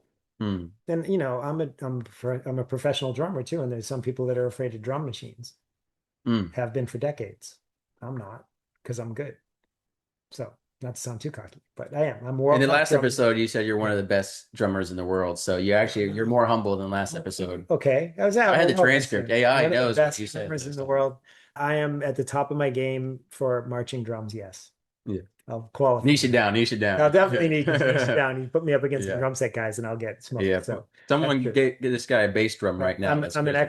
I'm an excellent marching drummer. I'm a world-class marching drummer. And I'm also a pretty decent writer. And as far as AI taking over, if a drum machine can do better than me, or if an AI can outright me, maybe someday, but I don't see Mm. that right now. But the point I was circling to, though, is all the worry about that is fine and good. But the fact is, AI is still heavily influenced by flawed human beings Yeah. and their own opinions on what's right and what's wrong and integrity Mhm. and all that kind of crap. So it's like, Well, let's look at your mhm, book review that you got, the 3 star that said this yep, book makes people uncomfortable or might yep, make people uncomfortable. something like If that. Yeah, someone made an right. AI to determine the eligibility of your book for publication based on their Yep, opinion of yep, what makes people uncomfortable yep. Censored compared to, right. out. Yeah, Yeah. So I think and it's just really interesting. So you're pretty deep into the AI stuff. I dig But it. what I'd like to go book by book of your fictional books. Okay. If you could summarize in one sentence the main lesson or takeaway or incentive to read it. Let's get into that, starting with too much information. Okay. Too much information. Says it right there in the title. Government overreach is bad. Okay. That was That's a what I'll pretty say good about sentence. that. That's not a mediocre writer sentence. That Okay. was advanced writer Government sentence. overreach is bad. Now, the next one's going to be hard for me, actually. So what's the next book The that you next wrote? book is The Gold Club, and that's the only one that I've written that's not speculative fiction, Mm, right? So I've either written techno thrillers, sci-fi, something like mm, that. The Gold Club is not. I don't know how to define it. It's a kind of a heist caper book. mm, It's basically based on a bunch of people who work for a big mega corporation that sells everything. mm. Can you imagine? It's such a corporation that sells So another everything. Monopoly A book. big monopoly. Yeah, a lot of my stuff is like the little guy versus the machine, Yeah. right? Okay, I see that. And so you're working for a mega corporation, and the mega corporation decides who goes up high in the algorithm and who goes down low. And you can imagine it was my second book, so I was pretty Mm. resentful about the fact that my first book wasn't taken off as much as I wanted it to. So I wrote a revenge All fantasy for a right. writer who, and the corporation in the book is called Sahara, Mm. right? How obvious could I be? Sahara, Amazon. Well, I don't get what Content. The the mega Sahara. corporation is an Amazon ripoff kind of thing. Well, yeah, I understand that, but The what's the Sahara Sahara? Desert, Amazon jungle. Right. Oh, okay. I So wasn't making the Amazon jungle connection. I thought yeah, maybe, now that's funny. That's funny yeah. that you don't, right? Because like there was a point in history where the key word for Apple changed from fruit to computer. Mm. The fact that you didn't think Amazon jungle is kind of awesome. Well, yeah, You because know it's what I a mean? shift Because from Amazon. The first thing I think of is the company, yep. and then I don't think of the jungle. I think of Amazonian women after that. Okay. But Okay. that's because I read an epic poem about Yep. Amazonian women. Right. Plus, you think of in more in the nerd lore, so you've got Mhm. a lot of Amazonian women references in superhero lore and Oh other yeah. literature. Sure. And then I think of the jungle. Okay. Oh, what's left of it? You know, what's Right. Right. left of Right. it. Right. Right. But yeah, So and anyway, when yeah. someone says Apple, Yep. I guess I do think of the technology first. So it's interesting how we can There's been studies on it. change the Yeah. meaning of a word. Totally. But And yeah. yeah, sorry, I thought Sahara was like maybe his ex-wife's name was Sarah and he's still mad at her. No, So it's I thought Sahara. maybe Yeah. you were making a diss at someone. You're like No, no. Sahara. I was like, oh, Sahara he's got Corporation, he had some ex-girlfriend he doesn't like. no relation to any existing Yeah, so corporation. Sahara Desert versus You know. Amazon So jungle. it's I get kind what you're of so saying. anyway, that book, I think the takeaway for that book is I think writers will love it. Mm. If you're a writer struggling or otherwise, I think you'll love the Gold Club. Well, it's not just about well, I guess I would say parallels to Hmm. you and I posting a social media clip about trauma recovery versus Hmm. an AI cat meme. I mean, that's an algorithm of its own, and we've both been Hmm. on the short end of the stick with that Yep. for sure. Sure. You know, and same with writing. And I know there are authors who launch a book, have all Hmm. their friends and family download it, go to number one, say they're a bestseller. Yep. Then you've got people who might be isolated, wrote a book, it's great content, but it doesn't have that big launch party, Yep. you know? So algorithms can be very unfair. So I think Yes. a commentary And on that is definitely perfect. playing the game is tough. I'm trying to figure out how to play the game with integrity, with the integrity that I have. How You know to what I mean? be a proper kiss up and still Well, not kiss no, up. no, I don't think so. I don't see, No, yes, no, I know yes what and you no, but mean. actually that's why I do podcasts. That's Right. one thing that I was like, I can have conversations. Mm. This to me is fine. With my integrity, it doesn't feel like I'm I'm not selling just out. SEO flooding. Right. I'm having genuine conversations. Totally, exactly like that. And that's the thing, like when again with that, and I hope that the person who wrote the review, I appreciate the review, but me Mm. feeling hurt about it being 3 stars rather than five, it's like I could, you know, send out an email blasting, everybody, please go and review it. No, no, no, no. Because it's Yeah. actually, there's only 3 reviews, Mm. 2 5 stars and a three. So Right. my average went right down, right? Yeah. But at the same time, it's like, you know what? I think I don't care about this stuff that much. I realized that this morning. I'm like, Yeah. I'd rather just continue on with the work and vibe with the people who are enjoying the books. Yeah. And I've had some really great conversations about the Solarian Deep. Yeah. This is the first cool conversation I've had about the Vibrance. I Oh yeah. expect to have many, many more. And Oh so, yeah. When that comes out, I want to definitely read that and yeah, we'll do some content for because sure, for sure. that's cool. Absolutely. And that's But we'll why see. that's why I'm doing, You're gonna go to publish it and the government's gonna say all AI is banned and you're like, dang maybe. it. I don't know. I tend to think that if I say everything that's on my mind, I might get disappeared. Yeah, yeah, So, yeah. these days. But yeah, anyway, so that's Gold Club. Yeah, we do Mhm. still doing the list. Yeah, yeah, yeah, Yeah. yeah, yeah. So the next one was Dark Alignment. And that's is that the gravity one, right? That's the one with gravity. So that's Yeah. like, what do you do when the laws of nature get twisted? Did you see the movie Gravity where gravity shifts? Mhm. The movie Gravity, where gravity shifts. That's I the think there's space a movie, right? movie. I think it With was Sandra called Bullock. Gravity. The with Sandra Bullock, do you mean, or a I don't different know. movie? There was a movie that came out a couple of years ago called Gravity. Yeah. And I think, And gravity shifts. yes, I think it was just Really the interesting. moon, Uh-huh. everything started floating. I don't know. I don't remember. I'll be Okay. honest, it was a Well, bad movie. It was bad. well, it's I fine. watched it and I was like, this movie sucked. You So, know, I published Dark Alignment in 2016. mm, So they might have stolen it from me. Who knows? maybe. But you can't, I mean, these things, these concepts, whatever. Yeah. Well, someone You said know, there's nothing yeah. new anymore. Everything that's being written is based on something else. Or you've Well, heard that theory? totally. The Yeah, yeah, yeah. totally. And it's an And it's hard. interpretation, Yeah. the hero's journey and whatnot. There's a book called Seven Sisters. Mm, Really cool book. I should probably reread it. The opening line is the moon exploded into 7 pieces. mm. That's the opening line of the book, It's pretty awesome. right? And then the rest of the book is contending with the fact that the earth is going to be destroyed Mm, because nothing happens at first. It's 7 pieces, mm. and now it's going to start coming down Drifting or yeah, yeah. over a period of months or years, something like that. Right. And we have to plan. And then society ends up going different directions to save themselves. Some of them go to space, some of them go undersea and whatnot. And as I was talking about this book on a podcast, I was like, yeah, it's very similar to Solarian Deep in the sense that, like, yeah, there's different, these evolutionary forces drive people underwater into a survival mode situation. Yeah. And again, there's different ways that the humans cope with it. One is evolutionary, one is technological, and so on. And it was like, wow, did I get that idea from the Seven Sisters? Probably I did. Mm, It's not the same book, obviously. But yeah. that concept, that's just a Well, and there's concept. What plenty are you going to say about that? of Yeah. books out there. What if we nuked the moon, or what if pieces of the moon started to fall off, or what if we had a Right. meteorite? You know how many Sure. meteorite movies there are out there?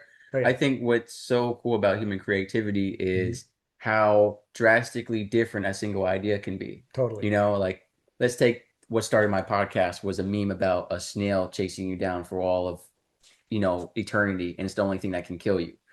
Now, if you and I were both given a prompt, well, writing prompts are so great. I love Yeah. writing prompts. You and I could be given this prompt.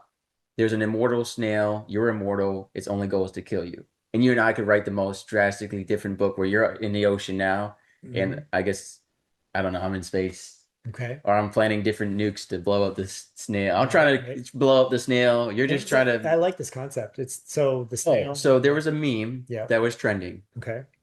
and me and a couple of nukes were debating it very heartily, which is Mhm. what inspired the podcast. Right. You do you push the button or not? You know, one of those concepts. You get $1 million or something like that. Hmm. You're immortal and invulnerable and all that. The only thing that can kill you is this one immortal snail, Yeah. and every day all it's doing is going toward you Yeah. constantly at a snail's pace. Right. So we were nuking it out, which is our conversation style. What if we put it in this tungsten steel ball and throw it in the ocean? What if we inject it into space? This and that. Some Hmm. of us were talking about the lamentations of what happens at the end of the universe, and everything explodes, and me and the snail go in opposite directions. And now I long for death, and the only thing that can kill me is It's going ever the wrong way. retreating. Oh Right. yeah. Yeah. So Yeah. we were Yeah. nuking out. We talked about if we put the acid in it, the snail in a ball of Hmm. tungsten steel or whatever, diamonds, whoever, whatever it was at the bottom of Right. the ocean, and we're immortal. We Hmm. live hundreds of years. And what is the biological clock of the snail possible of evolving to create an acid to escape its environment? Its genetic hardwiring is to kill you. That's its one goal in life. Okay. Right. It has no survival instincts because it's immortal. Right. Its only goal is to continue to evolve to kill you. Right. But that's assuming it's going to adapt and evolve. Hmm. So we were just having every nuance of this conversation. That alone Right. shows you, Hmm. if you and I were both given a book to write about man versus snail, Sure. Sure. Sure. Sure. maybe you're in Thailand and Vietnam and you're eating durian fruit and you go to take a bite and the snail's there. And that's the beginning of the Right. horror. Or, you know, Hmm. It's what if I put somebody the snail said, on a yeah, treadmill? I think that's the best idea. I like it. I like it. I just Yeah. thought of that. Put it on a Right. treadmill. Hmm. But is the snail smart enough to get off the treadmill? Right. But if the treadmill's powerful enough, the snail won't be able to. Right. So we weren't really given any base stats about the snail's abilities. Hmm. But that's just the angle of human I'm thinking creativity. more, what's the snail's motivation? Would the snail ever get sick of wanting to kill you? Maybe It's just I would write about it's an negotiate. I would write immortal. about negotiating with the snail. Aren't you tired of this game? Hmm. Don't you want to have a well, Yeah. we talked Yeah. about that. So I said, what if it mates with other snails? Right. It's immortal. It's a deity-like figure that can kill you. Hmm. If it has half-breed demigod snail children, Right. can they only poison you? Can they only slow you down? Can Right. they kill you? Well, At that, this yeah, is a yeah, good example of the fact that imagination is limitless, which yeah. is like incredible. Like anybody who's like thinking about, here's the thing that I would love to say to all of the people listening. I used to think that I wasn't creative. Mm, And this was part of the trauma, I think, part of it, and even my right. drumming, I was a really good drummer, but like the drum stuff that I wrote, I was like, oh, that's kind of lame. That sounds kind of Mm, stupid. Just sitting here talking about this stuff, brainstorming on this creativity stuff, it's right. so limitless what you can do. And everybody, I mean, anybody can be creative if they want to be, and I think it's really key for us to sort of, Yeah. and a lot of people ask me about this too. What about creative stuff? What about, in healing too? We talk Mm. about healing, like, yeah, it's just amazing what we can come up with. And I think about dreams, right? Because I come up Most with stuff still and not like the understood weirdest thing. stuff. Yeah. Yeah, I mean, no, I mean, stuff happens in my dreams that like I literally couldn't come. I come up with characters in my dreams. Oh yeah, some of my book Yeah, ideas or worlds right. or environments came from dreams. Totally. And I had this one dream. It was really great. I was in a plane crash. It was on the ground. It was Mm, moving slow. And I was on a plane, and it sort of slid into this like kind of just this pond next to the runway. But it was still upsetting. So, oh my God, are we in a plane crash? And we started kind of like going down. right. And it was bizarre and whatever. But I was okay. And then I was walking around the terminal trying to find someone to sue because I was in a plane crash, This guy's right? American. And Yeah, I yeah, am an American, right? It's yeah. like, where do I, sign up to get my compensation money because I have a fucking plane crash, right? Because it's a little, And yeah. then that they take me into this back room, and this woman comes out, this woman that came out of my subconscious somewhere, Right. who was smarter than me, Mm, really vicious, mm. berating me, You shaming are me, not getting that money. and she was telling like, oh, so the plane crash was really horrible, huh? Was it really Mm, disturbing for you when you slid into the water, huh? You're just looking for money, aren't you? And in the dream, I was feeling attacked right. and shamed, Right. and like, oh, I just got to get out of here. I've got, would, I bit off more than I can but chew. also Yeah. defiant at the same time. Wait, I Mm, was in a plane crash. That, you are diminishing How me. do you I get to do determine deserve the endless, traumatization? right? And it's like, this Yeah. is a freaking dream, right? I should write the story because it's a Yeah. great little story, right? But this woman really scared me. And she's a type of person that I've met, that's an authority Mm, figure who's like, cynical, and they're mm. not going to let you get away with it. And they're there to protect the company's interests Right, and all right. this kind of thing, like a bank, whatever, you know, You've been in Japan for too long. maybe, maybe. But Japanese anyway, social commentary. I'll tell you, Yeah. yeah, no, but the imagination is really limitless. And when you talk about the snail thing, I think about that. And I think, AI in one term has gotten rid of a lot of the blockage for people. Now they're It using can. creativity as an excuse because there's no Mhm. excuse to say, I can't study or learn grammar or spelling or formatting. A Mhm. lot of people had the ideas and they didn't have the transfer, the method of creating it, if that makes sense. But now with AI, with talk to text, like you're talking about, Yeah. people are really running out of excuses. And I think, like we talked about writer's block, Yeah. I think it's really important that we don't just see it as an obstacle or a solution. I think we see it as a pivot point, Mm. and I think sometimes the writer's block isn't that it's not a good story or we Mm. don't know where to go next. I think we need to go somewhere first, like you mentioned. Yeah, it depends. Yeah. And I would qualify my writer's block it was more of a spiritual healing phase. I think it Yeah. was necessary that I not be writing and it was also a lot of determining that I was and wanted to be a writer Yeah. because I went through a lot of like, should I quit? Should I just, really, I mean, it's Right. occupying my time wishing I could write, but I can't. And so I really solidified this, like, no, I really do want this. And so when I was able to start writing, I was more passionate about it Yeah. and more realizing, yeah, this is a calling for Well, me. I It's something think it that I care happens about. for a Mhm. reason. It did. You That know, definitely happened for a I reason. think writer's block isn't random, whether it's subconscious or spiritual. I think it happens at a certain time in our writing journey or with a book Hmm. because there's something else we need to Yeah. get. And I've had to delay publications before saying, "Hey, the book has started writing itself, and it's a Yeah. lot bigger than I thought." You know how many Right. times I was like, "Let me take a break with a short side standalone book," and then Hmm. that book's now a trilogy. Yep. I love that, and I hate that. Yeah. See, a problem as a writer that I've always had is people always say I don't have enough to write. Mine is always too much information. I have too Yeah. much to write. Right. I have all these big ideas, and so yeah. But I appreciate that encouragement because I think it's really important. A lot of people, and it's a shame. I've sat down and talked with so many people, and they share these characters they've made, their Hmm. OCs and their worlds, and they're like, no, I just refuse to write or publish a book. I'm too embarrassed. I don't know if anyone out there is interested in it, and this and that, and Hmm. getting people to think that other people will love their work as much as they do is so difficult to do. It is. You can't convince someone that what they're creating is great. But I've sat down with people who told me this whole lore that could be series, Yeah. and they're like, I don't know. And I'm like, what are you talking about? Like, I would have watched a 12-part movie about that. That was great. Right. Or like, this is so unique. How did you ever think of this? Hmm. Like, but some people are embarrassed, especially men. I'll say Yeah. a lot of men that I've met for some reason are embarrassed. They think that writing is, a feminine thing, and it's not. And it's not. I don't know where that idea came from. Hmm. A lot of the greatest men of the Bible were poets. They were authors. Poetry especially got feminized somewhere along the way. Okay. Yeah. And I disagree with that. And I think it has to do with the shift in emotional connection.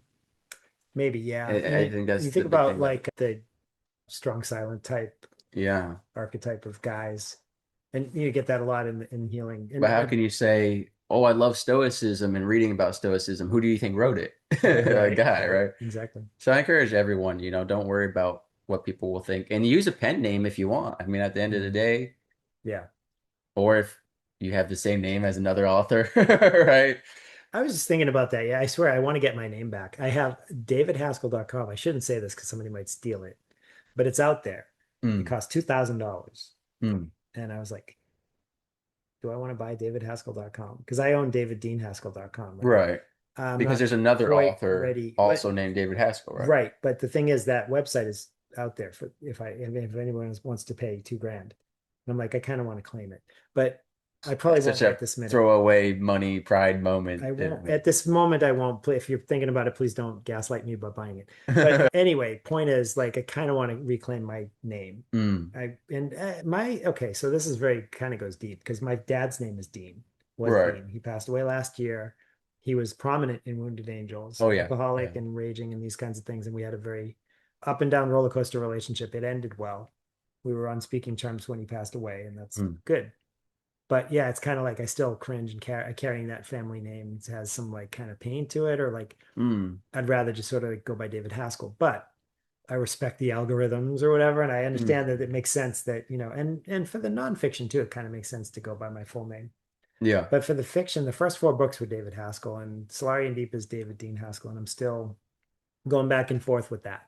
But one of these days, when I'm So we're on thinking standby everything, for Vibrance, whether that's going to be David Deane Haskell or David I Haskell. think it'll That's probably the be debate David going on Deane right now. Haskell right now. I think it'll still be David Deane Haskell because it's clearly easier to find me. I think you should have just You done know, David D. it's a Haskell because possibility. Yeah. people are misspelling Dean because They yours are. isn't, Yeah. But I'm yours has correcting an it. extra Yep. E. Yep. Yep. But I Yeah. like it. I actually like that. When I see the Yeah. misspelling, it kind of throws me off. I like, Mm, mm. so, but it's interesting. We could have a whole conversation about that. What's in a name, Well, yeah, you could have right? done D. D. Haskell. You could Truth have done is, yeah, the truth is David by, D.H. Like you could have yeah, done it. whoever, Dave, You could have called it yourself. I was, Joey Jojo Junior yeah. Shabadoo. Do you know Yeah. that? Do Yeah. you know about that? That's a Simpsons reference. No, no. Oh yeah, it's so funny. In Simpsons, they say they're at the bar and he tries to make up a name and he can't think of a name. He's like Joey Jojo Oh, Junior well, Shabadoo. And then the Family other guy Guy did says, something like yeah, that too. He's trying to make they up might a have name, stolen and it. everything he named at the bar Yeah. identified his name. Like Okay. Peter, his name is Peter Griffin, and he was Right. looking around the bar to try to name something different. He was like Peter, and then there was a Griffin in the Oh bar, yeah, and he yeah, was yeah, like that's what I, Griffin, yeah. and A it's Griff, like, oh, the Griffin, yeah, and yeah. what was the chances there's a It's like Griffin in the that. bar, and Yeah, it's the just a Griffin. Simpsons one was there was a guy named Joey Jojo Junior Shabadoo at the bar. So he said, "That's the stupidest name I ever heard," and the guy starts crying. Oh, That was the joke. okay, But yeah, no, I mean, I've thought about pen names too. I thought yeah, about yeah. pen names for Wounded Angels. Mm, It turned out I asked my dad before I published it because he was too prominent in that book for me to publish something right, without giving him a warning. And I gave him the opportunity to read it. He declined. He said, "You can publish whatever you right. want." Then you said he read it and was He upset was because hurt. some of Not it, upset. He yeah, was hurt. hurt. Okay. He read it. He said he felt he wasn't put in the best light, which is true. Mm, But it didn't ruin our relationship. In fact, I've talked to people and they said it seems he took it pretty well because like some people might just be like, get out of my life, or I can't believe you wrote yeah, that shit. And there's still people in my life that I'm still afraid of. This is all Wounded Angels inner child yeah, stuff, yeah, right? yeah. Like, if I say this truth or if I say that truth, I'm going to get judged and condemned and attacked Mm, or ignored. mm, These things, or given a 3 star instead of 5, these kinds of right. things. It's so vulnerable to be out here, isn't it? Whether we're writing fiction or nonfiction. Yeah, That's kind of why I decided, screw it. I'm David Deane Haskell. yeah. This is my website. These are all my books. This is the fiction. This is the nonfiction. You don't have to read it all, but this is all coming from me. And then you ended up Instead. podcasting too anyway. Yeah. So, I mean, you could have podcasted with your pen name, but people would have been like, wait a minute. I put your picture to ChatGPT and it says Yeah. that you went to this high school. Oh God. Yeah, exactly. You can't escape, right? You can't escape. Yeah. That's exactly it. But I am looking forward to the day when I rank a little bit high. I am aiming for success here. I really do. I think my work is worth reading. I think it's worth talking about. I want to, continue these kinds of connections. I want to Right. connect with people that are watching this. And it's really a trip. And you were one of the first people who clearly read the book. You asked me questions about it. You pointed out things in it, and it was like, Yeah. this is so empowering and invigorating and just like, And validating. and dare I use a lower vocabulary than all those words you said. It's just cool. I Cool. would Yeah, yeah, say yeah. as an author, Mhm. there are so many small details that Yeah. if someone were to catch this Easter egg, Mhm. as you call it, an Easter egg, a Yeah. little hidden thing, or notice this particular motif, Yep. it's like, wow. And that's what I live for. And one thing I really want is once I get back to fiction writing, making sequels, is reading people's predictions, Okay. and Yeah. seeing and not writing their predictions into the book, but I'm curious and Yeah. that was one of the cool things, at least with fiction writing. Obviously, couldn't deal with Wounded Angels necessarily, but Yeah. like I had a friend reading one of my books. She said it was a slow start, very heavy character origin. That was the point. It's the first book in a series. It's painful. Um, Yeah. Yeah. but it's interesting hearing her theories about what do you think about this character or that character, and I don't trust this guy. I think he's gonna do A, B, C, or X, Y, Z. Like it's Right. interesting to see how people interpret your characters when Right. you already know what's gonna happen next. Hmm. I think so. That's cool. Yeah. So once I read Vibrance, I'll send you a bunch of stuff. Like I think this is gonna happen. I think this AI is gonna do We'll that. see. Yeah, we'll We'll see. see. We'll see if you have the next one When you're written yet or talking by about the then. series, I do have part of book two written, Yeah. and I have the ending of the series written, and I also have the prequel Yeah. You're just narration. like me. Then This my is there. I mean, yeah. yeah, no, that's definitely going to happen. Because my one trilogy right now, like Mhm. skipped book two and wrote half of book three, and then going back. Like I've all my books, Mhm. I've always made the ending in the beginning and then filled in the middle. Uh-huh. Because I don't know, for me, I just always have a strong vision of what the ending is going to be, or some big emotional climax Hmm. and the beginning. So what are we doing in between? I'm the opposite. When I published the first chapter of Solarian Deep, I had no idea how it ended. Okay. Yeah, well, Yeah. that's why, and So, that's going back to like how diverse humans are with creativity. I know some right. people, they write the middle Hmm. and they're like, how do I start this and how do I end it? Oh, I struggle You with the know, middle. Yeah, I it's definitely like struggle with the middle. the classic construction of a sandwich question. Hmm. Do you start with the bottom bun, the top bun, the middle? Yep. Which I think it's weird if you start with the middle and then you're like, oh shoot, I don't have any bread for the sandwich. It's like, what are you doing? So I encourage Uh, everyone though, don't worry about if you have the beginning, the end, the middle. If you just have mhm. an idea, I hate to be cliche, take it and run with it. Mhm. And I highly encourage everyone if you want to use AI for grammatical or spelling, but don't give your idea to AI and say, all right, what should I do with this idea? Mm. I think that really has to come from the heart. Don't say, hey, I had this idea about a snail that's immortal. What should I do with it? I Like, might I might put that in GPT and see what it yeah, comes up with. yeah, But it would be yeah, interesting. no, I would that's use, I mean that's a hot potato, isn't it? That whole, and I know yeah. there are people out there that are just like, create me a story. And that's not creative. Like there's nothing to do with it. But I think there's certain ways. What happened to the days of Wattpad? Oh yeah.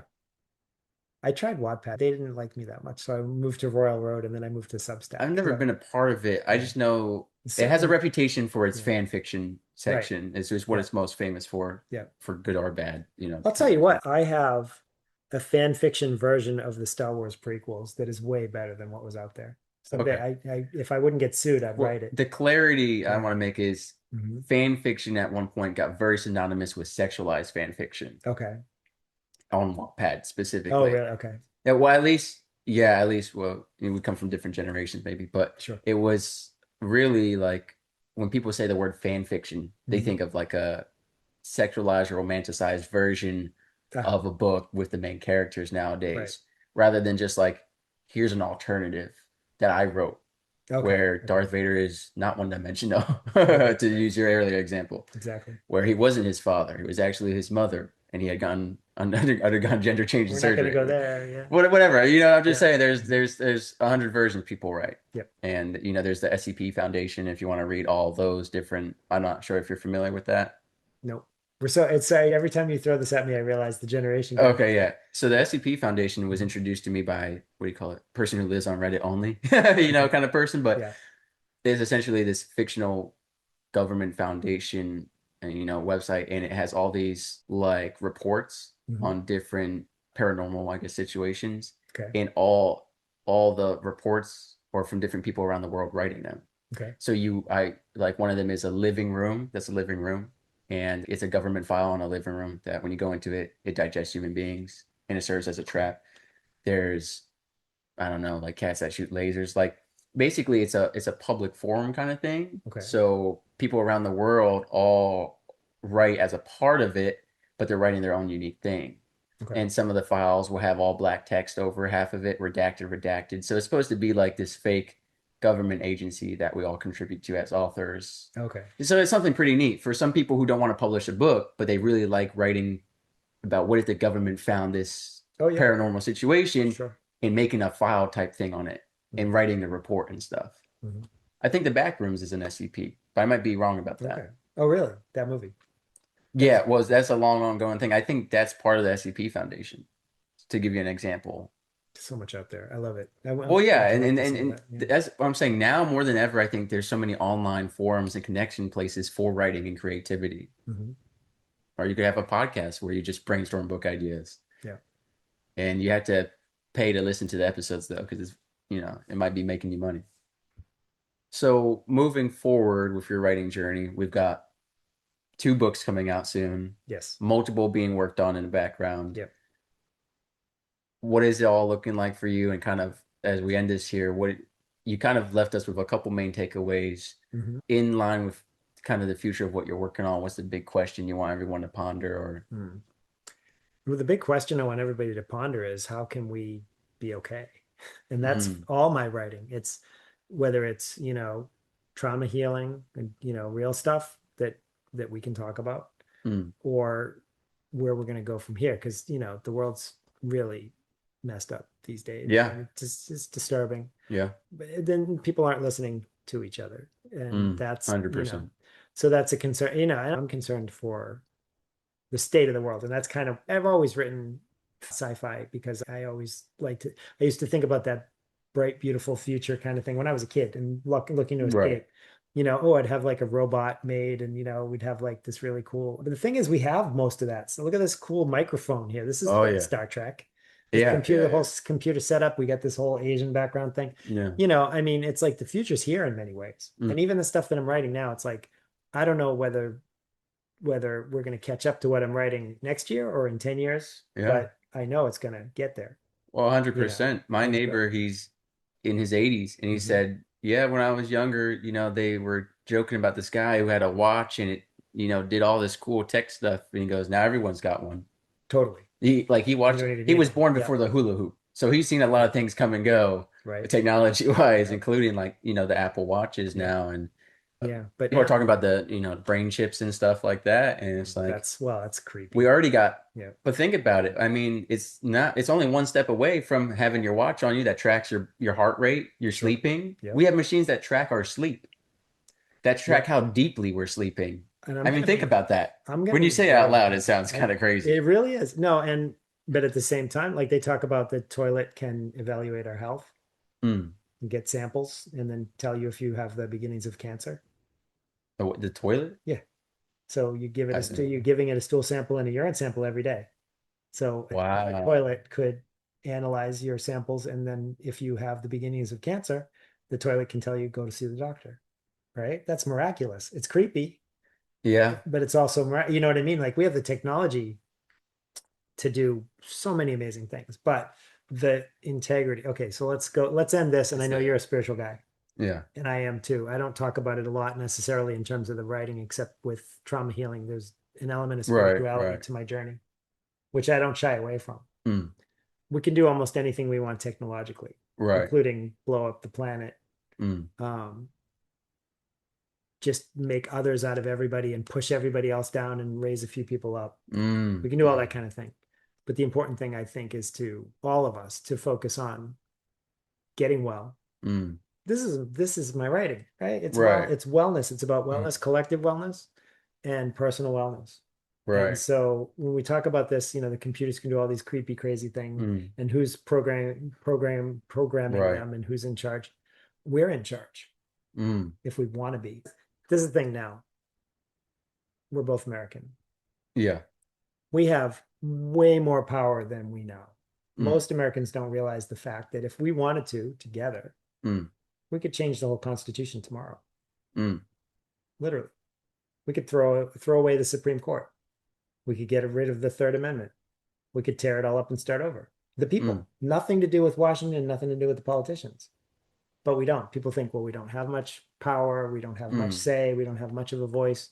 But look at this. I mean, we're talking, I don't know how many people, Right. right? So if you're bothered by what's going on, and I am, Mm. what I'm doing is focusing on my own healing, my own integrity, my own spiritual center, and then hopefully resonating with people Mm. who also want to grow and focus on being good rather than being, shitting on the next guy, those Right. kinds of things. And so again, like I think that's where I'm aiming the fiction too is like more the collective. Like Mm. if you vibe with my vibe, if you vibe with what I'm talking about with healing and wellness, recovery, addiction and trauma addiction, these kinds of things, the fiction is a collective idea, you know? So when you read The Vibrance and you read Solarian Deep is a lot of that too. It starts out with like demonizing the other. There's so much Mm. demonizing the other in the world today. Oh yeah. Right? Oh my Yeah. God. And Especially in I'm America. well, especially in Well, America, yes, but but in Japan it's I like am that too. feeling it in Japan Mm. more than hello Japan. I love you. I am concerned with the way things are going in Japan. Yeah. And I feel less welcome now than I did 2 years ago. Well, yeah, and this fall You we've got a know, lot of changes coming to make yep, you feel a lot less welcome. totally. And so, you But know, we look if so it's, good in Asian wear. I mean, I got my yeah, kimono right. on. Look at us. Yeah. Indonesia loves me because they gave Yeah. me my boss gave me this shirt when I played drums for him last Yeah. year. Yeah. But yeah, anyway, that's the ebb and flow of society, right? Right. We've had good times, we have had dark times. I don't want people to get discouraged. I'm a very hopeful guy. Yeah. Yeah. But anyway, my main point about that is like if you read my fiction and vibe with it and follow me, I want connection with Mm. my readers too. Like Right. if you like something that I wrote, I'd love to hear from whoever's reading my stuff. I Yeah. put all that stuff at the end of the books. There's a QR code to my website. Mm. You know what I mean? And I'm not hard to We're reach, not you know. angry hermits writing in a basement, we're Right. looking for connection. I'm So, totally looking for connection. So yeah. yeah, yeah. So hopeful stuff. Awesome. Well, thank you so much. My first and last of this summer Yeah. international interview. But we're gonna go to Phuket together and party it up and eat All right. fruit and lose some weight in advance. So like before you go there, lose 3 kilos, Oh, so then you can put them back I'll be on, all right for a few Yeah, weeks. I know go there. They've yeah, got durian and everything. We can eat all yeah, that yeah. good stuff. But I'm So looking forward to Vibrance, yeah, 100%, I'll and send you a all copy. that stuff. Yeah. Yeah. So, well, I'll be reading all of these at some point, and hopefully my reading pace and your writing pace aren't too bad. You're going pretty fast, so Trying. Yeah. but we'll see where it takes you. But thank you so much. Thanks.